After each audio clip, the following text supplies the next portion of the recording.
আবারও মোহাম্মদ শহীদ খান, আমাদের অনুষ্ঠানে আপনাকে স্বাগত জানাচ্ছি। ধন্যবাদ। আহ, আপনি আমাদের এই অনুষ্ঠানে প্রথমবারের মতো আসলেন। আপনাকে পেয়ে আমি খুবই আনন্দিত। আপনি আমার খুবই প্রিয় একজন মানুষ, এবং আমার ধারণা আমাদের দর্শকদেরও আপনার আলোচনা ভালো লাগবে। আজকে যে বিষয়টা নিয়ে আমি প্রথমে কথা বলতে চাই, এটা হলো, আপনি নিশ্চয়ই খেয়াল করেছেন গত দুদিনই, কালকে এবং আজকে, সোশ্যাল মিডিয়া এবং ট্রেডিশনাল মিডিয়া তো পত্র পত্রিকাতে একটা বিষয় নিয়ে খুব আলোচনা হচ্ছে। সেটা হলো আমাদের উপদেষ্টা জনাব আসিফ মাহমুদ সজীব ভুঁইয়া। উনি দেশের বাইরে যাচ্ছিলেন এবং ওনার লাগেজের মধ্যে একটা ম্যাগাজিন পাওয়া গেছে, এবং অস্ট্রেলিয়ান ম্যাগাজিন, এবং সেখানে গুলিয়ে ছিল। এটা নিয়ে বেশ আলোচনা হচ্ছে।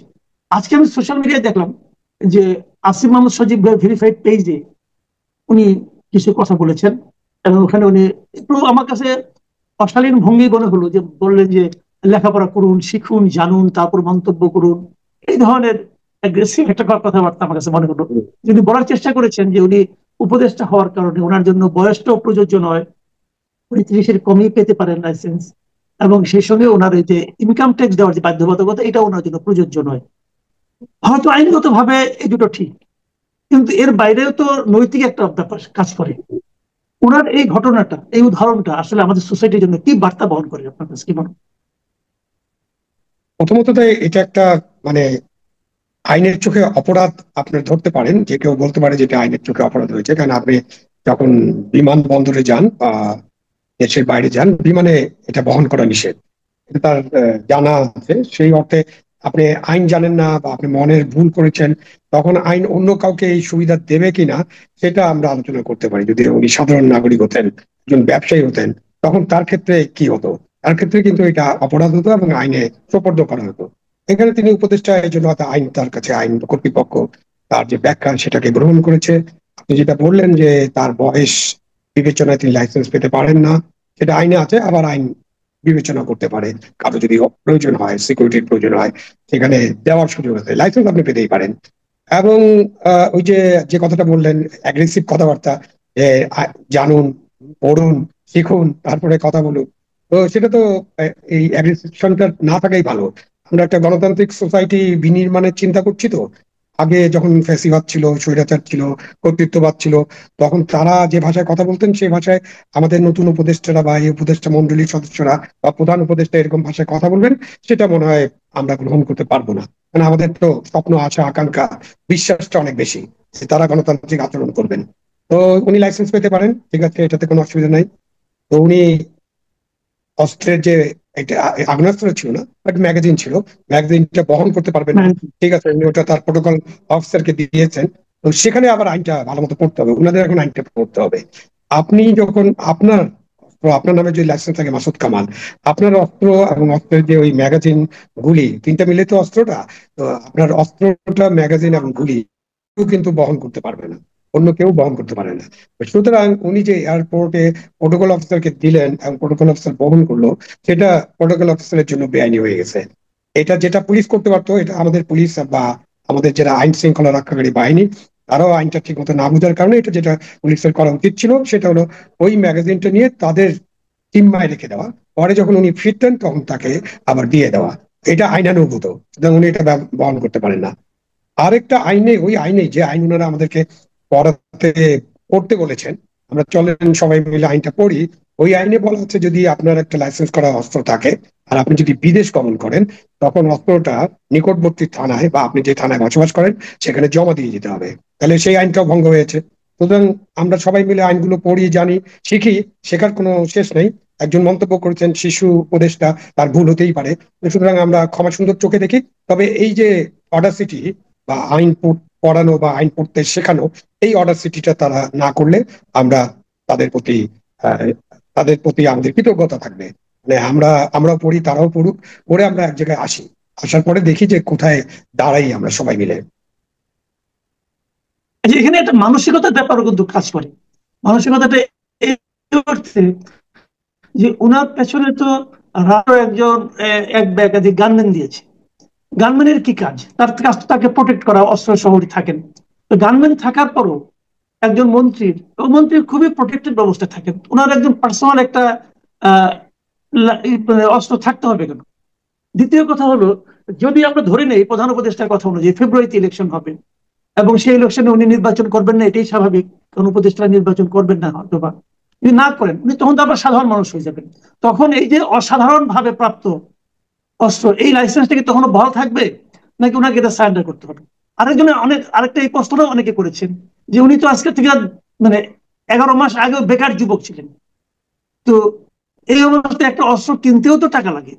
এই টাকাটাই বা উনি কত, মানে কিভাবে পেলেন? একজন মন্ত্রী কত টাকা বেতন পান? তো এই প্রসঙ্গগুলো কিন্তু এসেছে নৈতিকতার ব্যাপারে, যে এটা আসলে আমাদের জন্য কি উদাহরণ তৈরি করছে। ওনারা বৈষম্য বিরোধী আন্দোলনের মাধ্যমে আন্দোলন করে এসেছেন, বৈষম্য দূর করার জন্য এসেছেন, এসে ওনার একটা অস্ত্র দরকার হয়ে গেল কেন? এই মানসিকতাটা কেমন লাগছে আপনার কাছে? না, প্রশ্নগুলো খুব জেনুইন। আবার তার পক্ষ থেকে যদি চিন্তা করা যায় যে তার যে সুরক্ষা, সেই সুরক্ষার যে গানম্যানের কথা বললেন, গানম্যান তো আর 24 ঘন্টা থাকে না, 24 ঘন্টা তারা গানম্যান পান না। তো তার বাসায় সুরক্ষার বিষয় থাকতে পারে, সেখানে পুলিশ থাকে। তারপরে তিনি তার সুরক্ষার জন্য একটা অস্ত্র রাখার প্রয়োজনীয়তা অনুভব করতে পারেন, এবং সেই প্রয়োজনীয়তা অনুভব করেছেন। সে কারণে ডক্টর ইউনূসের সরকার, এই সরকার তো ডক্টর ইউনূসের সরকার, ডক্টর ইউনূসের সরকার, এবং ওখানে তো আমাদের যে স্বরাষ্ট্র উপদেষ্টা আছেন, এই ছোট লাইসেন্সের অস্ত্র কিন্তু স্বরাষ্ট্র মন্ত্রণালয় থেকে দেওয়া হয়। তো স্বরাষ্ট্র উপদেষ্টা সাবেক লেফটেন্যান্ট জেনারেল জাহাঙ্গীর, তিনি এবং আরো আইন উপদেষ্টা আছেন, তারা নিশ্চয়ই বিবেচনা করেন। আইন উপদেষ্টা এখানে ডাইরেক্টলি কানেক্টেড না, স্বরাষ্ট্র উপদেষ্টা এবং উপদেষ্টা মন্ডলীকে কানেক্ট করতে পারেন আপনি। তো তারা নিশ্চয়ই বিবেচনা করে দেখেছেন যে তার একটা অস্ত্রের প্রয়োজন। তো এই অস্ত্রটা, হ্যাঁ, যখন সাধারণ মানুষ হয়ে যাবেন তখন থাকবে কিনা, এটা একটা গুরুত্বপূর্ণ প্রশ্ন। তখনকার সরকার এটা নির্ধারণ করবে। সরকার তো অস্ত্র লাইসেন্স বাতিল করতে পারে, এবং ইতিমধ্যে বাংলাদেশে 5ই আগস্টের পরে হাজার হাজার মানুষের লাইসেন্স বাতিল করা হয়েছে এবং অস্ত্র জমা দিতে বলা হয়েছে। সেরকমটা তো হতেই পারে। তখন তার সুরক্ষাটা কিভাবে হবে সেটাও চিন্তা ভাবনার বিষয় আছে। কিন্তু যেহেতু উনি আবেদন করেছেন, পুলিশ ভেরিফিকেশন এবং অন্যান্য বিষয় বিবেচনা করে স্বরাষ্ট্র উপদেষ্টা লেফটেন্যান্ট জেনারেল সাহেব, ওনার নিশ্চয়ই অনুমোদন দিতে হয়েছে, এবং ওনারা অনুমোদন দিয়েছেন। So this is a special case, এই ব্যাপারে কোনো সন্দেহ নাই। আমি জানি না আমাদের সব উপদেষ্টার এরকম সুরক্ষার জন্য অস্ত্রের প্রয়োজন হয়েছে কিনা। এইটা ম্যাগাজিন ইস্যুতে আমরা এটা জানতে পারলাম। এখন খবর নিতে পারেন আপনারা যে আমাদের সব উপদেষ্টা এরকম লাইসেন্স দিচ্ছেন কিনা। তো এই লাইসেন্সটা পরবর্তীতে থাকবে কিনা, এটাও পরবর্তী সরকারের সময় বিবেচিত হবে। উনি যখন সাধারণ মানুষ হয়ে যাবেন, যদি হয়ে যান, আবার উনি সাধারণ মানুষ নাও করতে পারেন পরবর্তীতে। ওনার দল ক্ষমতা আসলে, বা যে দল ক্ষমতা আসবে, তারাও তাকে মন্ত্রী বানাতে পারে, তখন তার এটা থেকে যাবে। এগুলো তো আচ্ছা। বাংলাদেশে চুজ এন্ড পিক, আপনি কখন কার জন্য লাইসেন্স দিবেন, দেবেন কিনা, লাইসেন্স ক্যান্সেল করবেন কিনা, এগুলো তো সাধারণ নিয়মে চলে না। সব বাংলাদেশের সব সাধারণ নিয়মে অসাধারণ কাজকর্ম হয়। তো এখন ধরেন ওনার কাছে আছে অস্ত্রটা, উনি অস্ত্রের কেনার টাকা কোথায় পেলেন নিশ্চয়ই আপনি জিজ্ঞাসা করতে পারেন। তারপর ওনার অ্যাডমিন নিশ্চয়ই আবার ব্যাখ্যা দিবে। তার নিশ্চয়ই অনেক বন্ধু বান্ধব আছে, ছিল, মানে আগে হয়তো আপনি সেই বন্ধু বান্ধবদের দেখেন নেই, বা আত্মীয় স্বজন দেখেন নেই, তারা এখন হয়তো অ্যাক্টিভ আছেন, তারা তাকে অস্ত্র কেনার জন্য লক্ষাধিক টাকা দিতে পারেন। কেন, একটা পিস্তলের দাম বাংলাদেশে, ভালো পিস্তলের দাম 2 থেকে 5 লক্ষ 10 লক্ষ টাকা হতে পারে। আমি জানি না ওনার মডেলটা কি, সুতরাং উনি কি দামে কিনছেন এটা আমরা জানি না। কিন্তু মোদ্দা কথা হচ্ছে যে আপনাকে একটা পিস্তল এবং ধরেন 100 রাউন্ড গুলি আপনার সামনে থাকলো, 2টা ম্যাগাজিন, 3টা ম্যাগাজিনও থাকতে পারে, এইটা কি আপনাকে সুরক্ষা দিতে পারে কিনা? আসলে এটা সুরক্ষা দেয় না। সুরক্ষার একটা, আপনি মানে আপনি হয়তো মানসিক ভাবে মনে করতে পারেন আমার কাছে একটা পিস্তল আছে, সুতরাং আমি সুরক্ষিত। তো যে আপনাকে, যদি কেউ আপনাকে, আপনার সাথে বিশৃঙ্খলা করতে চায়, সে আপনার পিস্তলটা হিসাব করে বিশৃঙ্খলা করতে আসবে। সে তখন একা আসবে না, সে 10 জন আসবে। সে তখন একটা পিস্তল নিয়ে আসবে না, 4টা পিস্তল নিয়ে আসবে। সে স্ট্যান্ড গান নিয়ে আসতে পারে, এলএনজিও নিয়ে আসতে পারে। তো ওইটা একটা মানসিক শান্তি। সুরক্ষাটা হয় আসলে দেশের জনগণ যখন সুরক্ষিত থাকে, দেশের আইন শৃঙ্খলা পরিস্থিতি যদি ভালো থাকে, হ্যাঁ, তখন সুরক্ষাটা নিজের থেকেই হয়ে যায়। তো আমরা যেটা মনে করি, যে যেটা সবসময় বলার চেষ্টা করি আমরা, যে জনগণ যদি শান্তিতে থাকে, সবাই যদি আমরা শান্তিকামী হিসেবে কাজকর্ম করার চেষ্টা করি, দেশে যদি গণতান্ত্রিক পরিবেশ থাকে, দেশে যদি আইনের শাসন থাকে, তখন সুরক্ষা নিশ্চিত করা অনেক সহজ হয়। জি। আহ, আপনি আরেকটা কথা আলোচনার মধ্যে আসছে, যে মানে করেন আপনি এই যে বর্তমান যে সরকারটা আছে, এই সরকারের একটা, আমি এখন একটু রাজনৈতিক বিষয় নিয়ে যাচ্ছি আর কি। এই সরকার, আপনি জানেন, এরই মধ্যে ফেব্রুয়ারিতে নির্বাচনের কথা ঘোষণা করেছেন। ঘোষণা ওভাবে হয়নি, মোটামুটি একটা ধারণা হয়তো দেওয়া হয়েছে। তো আমি নিজেও এটা নিয়ে আমার দর্শকদের কাছে একটা জরিপের মতো করেছিলাম, এবং সেখানে আমি জানতে চেয়েছিলাম, এই যে ফেব্রুয়ারিতে নির্বাচনের কথা বলা হচ্ছে, এটা অনেকে বিশ্বাস করে না। তো আমি আপনাকে একটা ইনফরমেশন দিই, আমার এই চ্যানেলে প্রায় 21,000 লোক ভোট দিয়েছে গত, মানে আপনার 16 ঘন্টায়। এবং 21,000 লোকের ভোটের মধ্যে দেখা যাচ্ছে যে 82% লোক বিশ্বাস করেন না যে ফেব্রুয়ারিতে নির্বাচন হবে।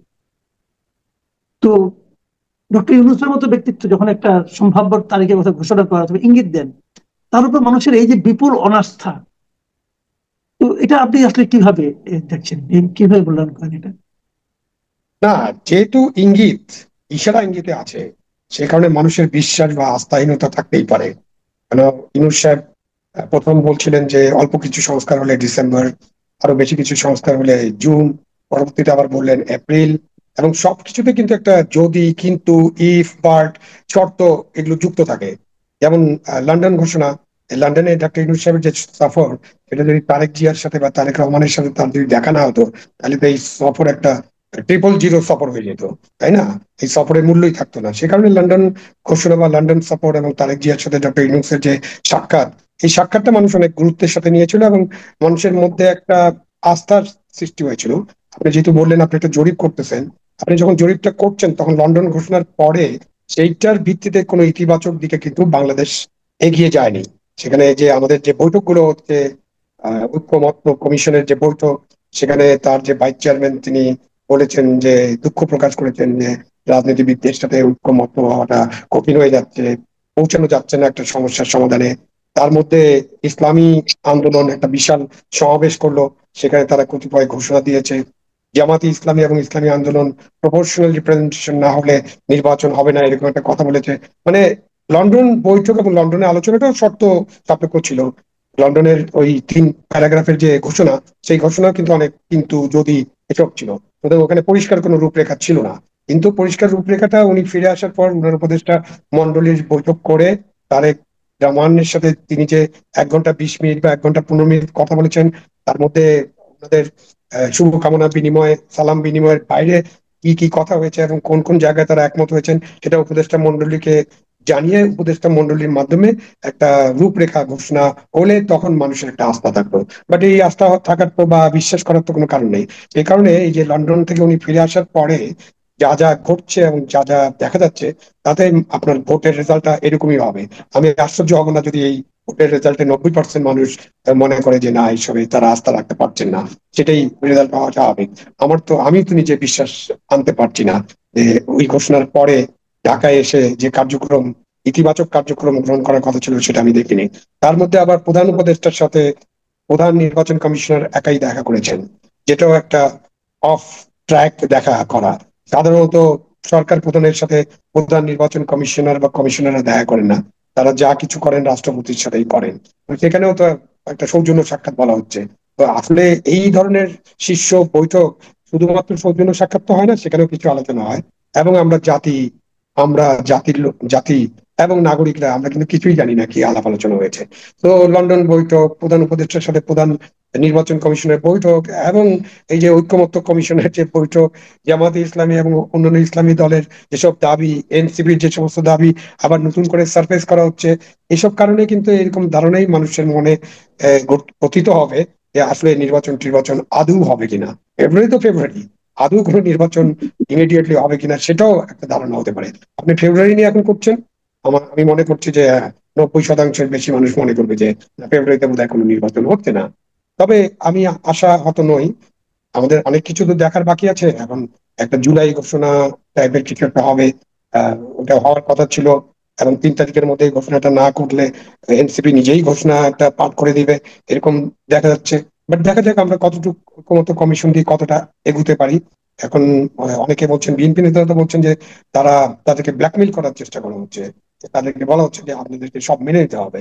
তো দেখেন, এই আলাপ আলোচনা গণতন্ত্র মানে তো এইটা যে আপনার মতামত থাকবে, তারও মতামত থাকবে, আরেকজনের মতামত থাকবে, সকলের মতামত একরকম হলে তো এটা একটা বহু সমাজ হবে না, একটা গণতান্ত্রিক সমাজ হবে না। সকলের মতামত ভিন্ন থাকতে পারে, সেখানে আমরা আলাপ আলোচনা করে যৌক্তিক মতামত গুলোতে একমত হয়ে আমরা একটা নির্বাচন যদি করতে পারি, তাহলে ওই নির্বাচনের মধ্য দিয়ে এবং একটা তত্ত্বাবধায়ক সরকারের মধ্য দিয়ে আমরা যদি নির্বাচন করতে পারি, এবং ভবিষ্যতে নির্বাচন গুলো, বেশ কিছু নির্বাচন, আমি জানি না কতটা নির্বাচন করতে হবে, বেশ কিছু নির্বাচন যদি আমরা তত্ত্বাবধায়ক সরকারের মাধ্যমে করতে পারি, তাহলে আমার মনে হয় যে আমাদের যে গণতান্ত্রিক যে ব্যবস্থা, সেই ব্যবস্থায় আমরা একটা উল্লপন দেখতে পারবো।